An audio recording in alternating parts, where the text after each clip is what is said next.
Assalamualaikum, Tat. Niki nek napa hukume ziarah kubur niku pripun, Tat? Hukum ziarah kubur itu semula itu memang terutama kalau laki-laki memang diperbolehkan, dan khusus untuk wanita saat itu memang tidak diperbolehkan atau dilarang oleh Kanjeng Nabi. Tapi hukum itu tidak berlaku mutlak selamanya, artinya semakin berkembangnya zaman, saatnya Rasulullah juga akhirnya juga memperbolehkan ziarah kubur. Nah, itu hukum an ziaratul kubur. Rasulullah melarang untuk wanita terutama ziarah kubur. Tapi setelah itu hukum itu menjadi mansuh, dihapus. Artinya yang semula tidak diperbolehkan, kemudian Rasulullah fazuru, maka berziarahlah, maka Rasulullah memperbolehkan untuk berziarah.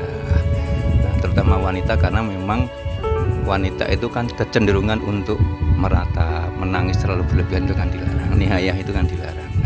Nah, sehingga dengan pertimbangan ijtihad, kehati-hatian seperti itu, Rasulullah akhirnya memperbolehkan. Pertanyaan yang semula melarang, hukum itu menjadi mansuh, menjadi dihapus. Jadi saat itu tidak boleh. Seiring berjalannya waktu, perkembangan zaman, Rasulullah memperbolehkan. Nah, artinya sampai saat ini pun memang dianjurkan untuk ziarah kubur. Ya, hakikatnya adalah itu dzakirul maut, artinya untuk mengingat kematian kan gitu.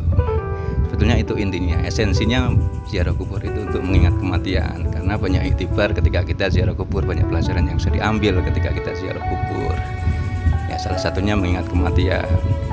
Sama itu juga kan pasti ada doa yang kita ucapkan untuk para ahli-ahli kubur kita yang telah tiada kan gitu.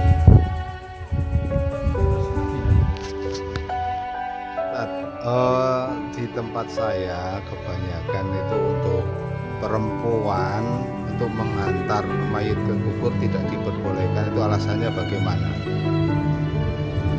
Ya itu karena memang berangkat daripada dulu, karena di saat zaman jahiliyah itu memang banyak terjadi fenomena yang terjadi adalah ketika wanita-wanita sebelum turunnya larangan dari Nabi memang mereka berziarah kubur. Nah, yang terjadi ketika wanita ziarah kubur atau perempuan itu berziarah, nah itu tadi ada yang menangis dalam artian menangis yang berlebihan, sehingga pada tingkat-tingkat yang sampai meratap. Artinya kaitannya tentu dengan keimanan takdir. Ketika manusia terutama wanita menangis, meratap sampai bahkan merobek-robek, berarti tidak bisa menerima qada atau takdir dari ketetapan Allah tentang seorang yang telah meninggal. Nah, itu yang dilarang seperti itu sebetulnya. Kalau orang Jawa bilang jagani, hati-hati ketika itu. Nah, itu lebih kepada itu. Ini, Tat, di dalam ziarah kubur pasti ada kata bersih-bersih kubur ya. Lah, itu gimana hukumnya kalau kita sampai membersihkan area makam, itu ada rumput-rumput yang kita cabut tuh, sepengetahuan saya kok katakanlah ada yang tidak membolehkan. Itu gimana Pak Tat? Apa ya, tentang mencabut rumput di kuburan itu memang beberapa mazhab berbeda-beda itu Pak.